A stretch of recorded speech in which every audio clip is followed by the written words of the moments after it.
Movie की शुरुआत होती है दहशत भरे घने और डरावने जंगल से। समय है 323 ईस्वी पूर्व का। उस वक्त एक अहंकारी अंग्रेज शासक अपनी सेना के साथ उस जंगल में घुसने की जिद करता है। उसके वफादार सिपाही घबराकर उसे रोकते हैं। हुजूर, ये इलाका वेतालों का है, यहाँ जो गया जिंदा नहीं लौटा। लेकिन उस जिद्दी शासक को अपनी ताकत पर अंधा विश्वास था। वो उनकी एक नहीं सुनता और साहस का नकाब पहनकर अंदर चला जाता है। और फिर वही होता है जिसका डर था। क्रूर वैम्पायर्स और वेताल मिलकर उसे और उसकी पूरी सेना को बेदर्दी से मौत की घाट उतार देते हैं और उनका गर्म खून पी जाते हैं। ये दृश्य भविष्य के खतरे की एक भयानक चेतावनी देता है। अब कहानी तेजी से वर्तमान में आती है। यहाँ हमारे सामना होता है फिल्म के नायक आलोक से। आलोक और उसके दोस्त उसी शापित जंगल की तरफ जा रहे होते हैं जहाँ जाना सख्त मना है। उसके दोस्त डरकर बाहर रुक जाते हैं, पर मासूम और बेखौफ आलोक अकेले ही उस भयानक जंगल में अनजान खतरे की तरफ बढ़ जाता है। थोड़ी देर हुई थी कि अंधेरे से एक विशाल के खूंखार भालू उस पर अचानक हमला कर देता है। ये हमला इतना विभत्स था कि आलोक की जान जाने वाली थी। उसकी चीख हवा में गुम हो जाती है। तभी बिजली की तेजी से एंट्री होती है तारका की। वो उस शैतानी भालू से आलोक को चमत्कारी ढंग से बचा लेती है और आलोक दर्द और सदमे से बेहोश हो जाता है। तारका उसे अपने लोगों के पास ले जाती है। यहीं एक विस्फोट रहस्य खुलता है। तारका और उसका पूरा कबीला वेताल है। हाँ दोस्तों, खतरनाक वैम्पायर्स, लेकिन एक उम्मीद भी है। अब वो इंसानों का खून नहीं पीते। आलोक को जब होश आता है तो सामने तारका खड़ी होती है और उसी पल पहली नजर से प्यार हो जाता है। लेकिन उसकी खुशी पल भर की होती है जब उसे पता चलता है कि वो सब वैम्पायर्स हैं। ये प्यार और डर एक अजीब सा टकराव है। अब कहानी में आता है खलनायक यानी राक्षस, फिल्म का मुख्य विलेन। हमें पता चलता है कि राक्षसन को यहाँ हजारों सालों से कैद में रखा गया है। आलोक अब सवालों के भंवर में फंसा है। वो तारका से पूछता है गहरे विश्वास के साथ। तारका बताती है 1947 की भयानक जंग के बाद उन्होंने इंसानों का खून पीना बंद कर दिया था, क्योंकि उन्होंने देखा कि इंसान खुद ही खुद को मार रहे हैं। वो मानते हैं कि इंसानों का खून दूषित है। तारका उसे वेताल दुनिया के कठोर नियमों से भी वाकिफ कराती है। इंसान का खून पीना, इंसान का यहाँ आना और वेताल का इंसान की दुनिया में जाना सब महा अपराध है। वो दुख से बताती है कि राक्षसन उनका पुराना पूर्वज है जिसने इन नियमों को तोड़ा और लगातार इंसानों का खून पिया, इसलिए उसे कैद किया गया। वो जादू और मंत्रों की हथकड़ी में है, लेकिन अगर वो आज़ाद हो गया तो उसे रोकना असंभव होगा। उनकी भावुक बातचीत चल रही थी कि कबीले के कुर्क मुखिया आते हैं और बिना सोचे समझे आलोक को सीधे राक्षसन की अंधेरी गुफा में फेंक देते हैं। बेबस तारका चीख पड़ती है पर उसे बचा नहीं पाती। गुफा में आलोक हताशा में भी कॉमेडी करता है, अंग्रेजी में बात करता है। राक्षसन हंसता है, अहंकार से कहता है कि उसने कई अंग्रेजों का खून पिया है, इसलिए उसे भी आती है। जब वो राक्षस आलोक का खून पीने वाला ही था, तड़प से भरी तारका उसे बचा लेती है। दोनों जान बचाकर भागते हैं और इंसानों की दुनिया की ओर जाने वाले एक ट्रक के पास पहुंचते हैं। तारका कहती है यहाँ से कूद जाओ और अपनी दुनिया में लौट जाओ। आलोक की आंखों में आंसू हैं और वो कहता है मैं तुम्हें छोड़कर नहीं जा सकता। प्यार का इजहार अभी भी बाकी था। फैसला हो चुका था, अगर तारका रुकी तो कैदी होगी। प्रेम की खातिर दोनों उस ट्रक में कूद जाते हैं और इंसानों की दुनिया में पहुंच जाते हैं। आलोक जब अपने घर पहुंचता है तो वहां मातम छाया होता है।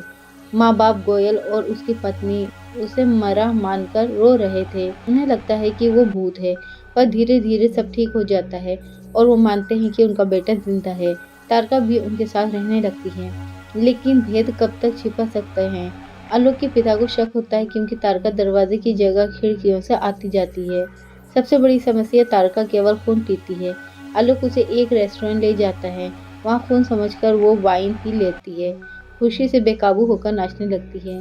कुछ आवारा लड़के उसे छेड़ते हैं। आलोक उन्हें सभ्यता से समझाता है कि वो मेरी होने वाली पत्नी है, पर वो नहीं मानते।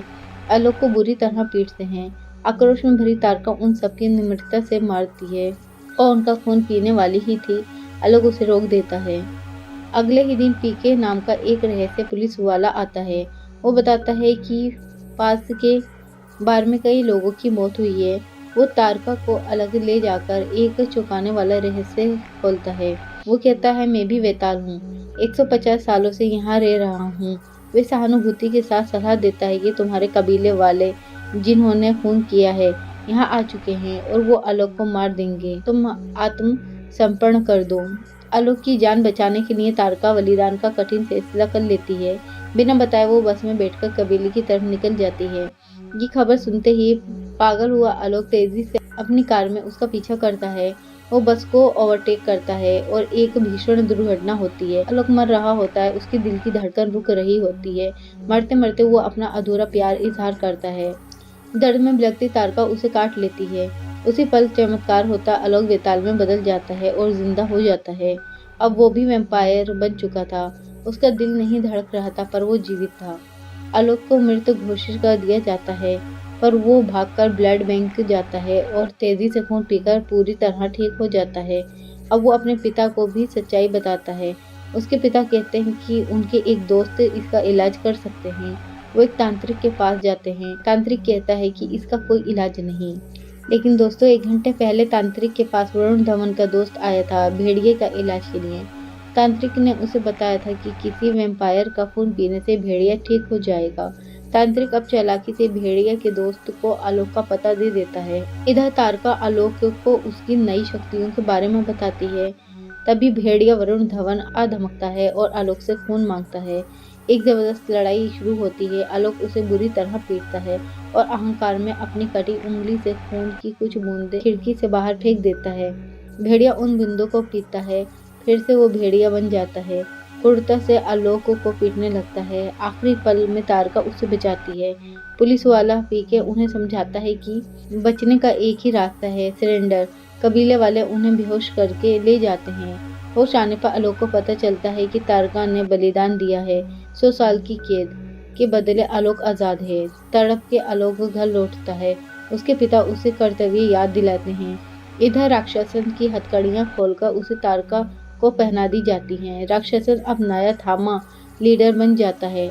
आलोक वहां पहुंचकर हिम्मत से राक्षसन को चुनौती देता है। दोनों में भीषण युद्ध होता है। अनुभवी राक्षसन आलोक को बेदर्दी से मारकर उसका खून पी लेता है और वो और भी ज्यादा शक्तिशाली बन जाता है। रोहित तारका की हथकड़ियां खोल देता है। जब सब खत्म हो चुका था, उम्मीद की किरण बनकर भगवान की मूर्ति से एक चमत्कारी रोशनी निकलती है और वो सीधे आलोक पर पड़ती है। जादू होता है, आलोक पुनर्जीवित हो जाता है। उसका दिल फिर से धड़क रहा था। अब वो इंसान भी है और बेताल भी। आलोक आसानी से राक्षसन को हराता है, पर उसका खून नहीं पीता, बल्कि उसे हथकड़ी पहना देता है। न्याय की जीत होती है और फिल्म यहीं पर खत्म हो जाती है। तो दोस्तों, आपको ये फिल्म कैसी लगी? अगर अच्छी लगी है तो कमेंट करके ज़रूर बताएं और वीडियो को लाइक करके चैनल को सब्सक्राइब करें। धन्यवाद जी।